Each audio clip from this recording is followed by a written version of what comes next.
কক্সবাজারের নবগঠিত ঈদগাঁও উপজেলা ইউএনও বিমল চাকমার নেতৃত্বে শুরু পরিবর্তনের গল্প। কক্সবাজারের নবগঠিত উপজেলা ঈদগাঁও প্রশাসনিক কাঠামোর সূচনা লগ্নে নানা প্রতিবন্ধকতা, সীমিত জনবল ও অপরাধের ছায়ায় দুরূহ পরিস্থিতির সম্মুখীন হয় এই উপজেলা। তবু দায়িত্ব গ্রহণের পর থেকে উপজেলা নির্বাহী কর্মকর্তা বিমল চাকমার দৃঢ় অবস্থান ও নিরলস পরিশ্রমের মাধ্যমে যেন পরিবর্তন ঝড় তোলা শুরু করেছে।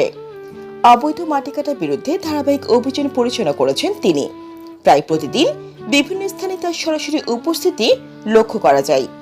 দিনের পর দিন রাতের আধারেও অভিযান অব্যাহত থাকে। এর ফলে জব্দ হয়েছে একাধিক এক্সকেভেটর ও ডাম্পার, আদায় হয়েছে জরিমানা। বাজার মনিটরিংয়ে নিয়মিত মূল্য তথ্য অভিযান চলছে।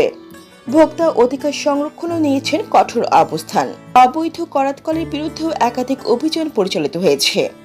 ঈদগাঁও উপজেলার আইন শৃঙ্খলা স্বাভাবিক রাখতে প্রশাসন ও স্থানীয় কমিউনিটির সঙ্গে সমন্বিতভাবে কাজ করছেন ইউএনও।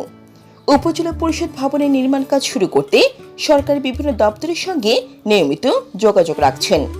উন্নয়ন প্রকল্প হাতে নিয়েছেন, যার বেশিরভাগ বাস্তবায়নাধীন।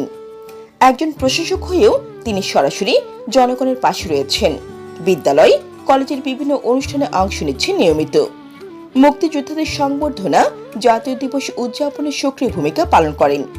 ইউএনও বিমল চাকমার আন্তরিকতা, সাহসিকতা ও কর্মনিষ্ঠা আজ ঈদগাঁওর প্রশাসনিক ভিত্তিকে শক্তিশালী করেছে। স্থানীয়রা আশা করছেন তার নেতৃত্বে ঈদগাঁও হবে উন্নয়ন ও সুশাসনের মডেল উপজেলা। Jannatul Afsana, news desk, Eidgaon TV.